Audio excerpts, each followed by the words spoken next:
तारीख पर क्या दिन पड़ेगा, ये जानने के लिए आपको कभी भी कैलेंडर देखने की जरूरत नहीं पड़ेगी अगर ये टॉपिक आप पर आता है तो, राइट।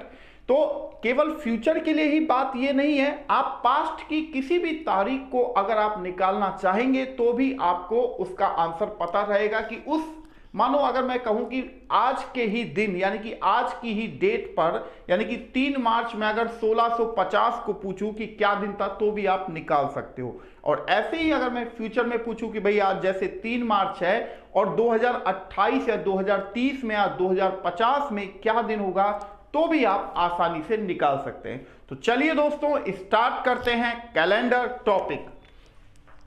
तो यहां पर मैंने टॉपिक का नाम लिख दिया है कैलेंडर। अब हम इसे डिटेल में पढ़ने जा रहे हैं दोस्तों।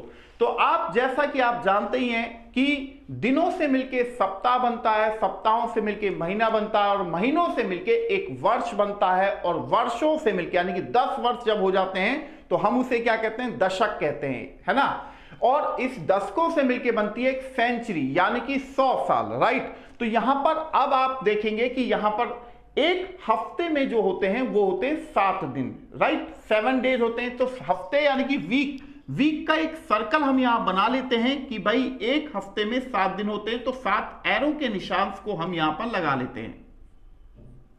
अब इन पर मैंने क्या किया, नंबरिंग भी कर देता हूं,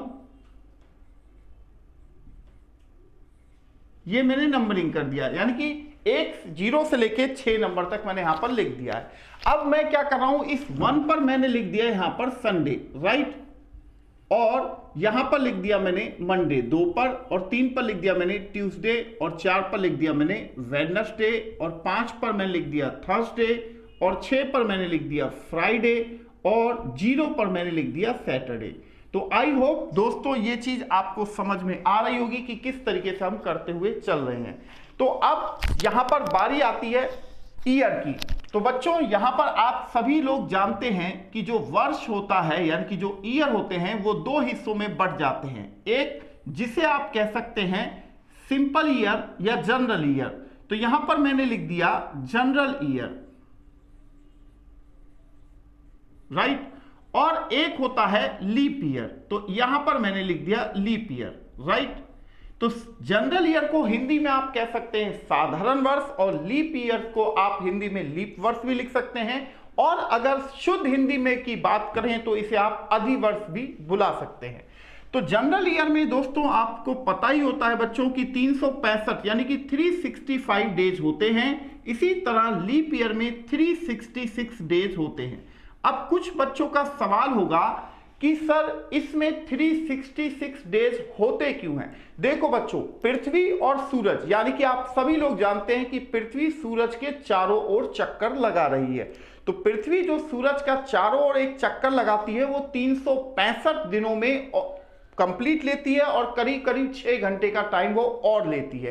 तो हर साल जब 6 घंटा एक्स्ट्रा निकलेगा तो 4 साल में 6 चौक 24 घंटे हो जाते हैं। उसी 24 घंटे को एक दिन, चूंकि हमारा एक दिन और रात 24 घंटे का होता है तो एक दिन 24 घंटे यानी कि यहां पर बढ़ जाते हैं। तो जैसे यहां पर फरवरी का जो महीना होता है वो 28 दिन का होता है सिंपल ईयर में, इसी तरह यहां लीप ईयर में वो हो जाएगा 29 दिनों का। कारण मैंने आपको बता दिया है जैसा कि अभी अभी आपने देखा है, ठीक है। अब दूसरी बात यह है बच्चों कि यहां पर ये जो पूरा का पूरा टॉपिक है ये एक्स्ट्रा डेज के ऊपर डिपेंड करता है। एक्स्ट्रा डेज का मतलब वीक निकालने के बाद जो भी कुछ बचता है उसे हम कहते हैं एक्स्ट्रा डे। जैसे वीक 7 दिन का होता है, सप्ताह में 7 दिन होते हैं यानी कि एक वीक में 7 दिन होते हैं। अगर आप 365 डेज को 7 से डिवाइड करोगे तो 7 पंजे 35 और 7 दूनी 14, 52 वीक 52 सप्ताह, और प्लस एक दिन यहां जो कि वीक में कन्वर्ट नहीं हुआ था वो मैंने यहां पर लिख दिया। अब 52 वीक की वैल्यू अगर आप निकालना चाहें तो 52 मल्टीप्लाई वीक में 7 दिन होते हैं तो 364 डेज हो जाते हैं, राइट। तो ये हमारे लिए क्या हो गया बच्चों, यूजलेस हो गया। हमारे लिए जो महत्वपूर्ण है यानी कि हमारे लिए जो काम की बात है वो ये 1 डे एक्स्ट्रा है, इसी का रोल है। अब इसी तरीके से एक लीप ईयर में 2 डे एक्स्ट्रा बचेगा, क्योंकि 366 डेज को अगर आप 7 से डिवाइड करेंगे तो 364 डेज कट जाएगा, तो बचेगा क्या, 2 डे एक्स्ट्रा, राइट। ये बहुत काम की चीज होगी, अभी आपके काम आएगी। तो बच्चों यहां पर अब दूसरी बात करते हैं। एक वर्ष में आप सभी लोग जानते हैं कि 12 महीने होते हैं, तो यहां पर मैं आपको एक चीज बता देता हूं कि इन 12 महीनों में से भी आप लोग जानते हैं कितने महीने होते हैं जिनमें 30 दिन होते हैं। तो दोस्तों यहां पर केवल 4 महीने, इन 12 महीनों में से केवल 4 महीने होते हैं जिनमें 30 दिन होते हैं, जिनका पहला महीना होता है अप्रैल का, दूसरा महीना होता है जून का, तीसरा महीना होता है सितंबर का और चौथा महीना होता है नवंबर का। तो 12 में से 4 महीने हो गए 30 दिन के, तो बचे कितने हमारे पास, 8। अब इन 8 महीनों में से भी 7 महीने ऐसे होते हैं जिनमें 31 दिन होते हैं, और कमाल की बात यह है कि इन 7 महीनों में भी 2 महीने ऐसे होते हैं जिनमें लगातार 31 दिन होते हैं। वो महीने होते हैं जुलाई और अगस्त के। तो 4 महीने हो गए 30 दिनों के और 7 महीने हो गए 31 दिनों के, तो 11 महीने हो गए। तो एक महीना जो होता है फरवरी का, उसमें 3 लगातार सिंपल ईयर में 28 दिन होगा, बट लीप ईयर में क्या हो जाएगा, 29 दिन हो जाएगा। पॉइंट इज क्लियर है। तो यहां पर हम क्या करते हैं, यहां पर लिख देते हैं हम मंथ के नेम। जैसे आप जानते हैं जनवरी, फरवरी, मार्च, अप्रैल, मई, जून, जुलाई,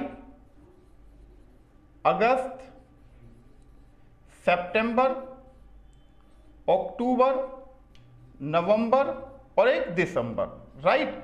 अब बच्चों इनका एक कोड होता है, यानी कि एक फोन नंबर की तरह आप याद कर सकते हो। तो जनवरी का कोड 1 होता है और फरवरी का कोड 4 होता है, यानी कि 144 025 036 146, राइट। तो इसे हम, क्योंकि 4 आपको 9 ना लग जाए, इसलिए इसको हम 4 लिखते हैं। अब अगर आप इनको याद करना चाहें तो ये 3-3 का ग्रुप आप बना के याद कर सकते हैं, आसान है, बहुत इजी है। यहां पर एक चीज मैं आपको बता देना चाहता हूं बच्चों, यहां जनवरी, अगर कोई ईयर सिंपल ईयर है तो जनवरी का कोड क्या रहेगा, 1 रहेगा, बट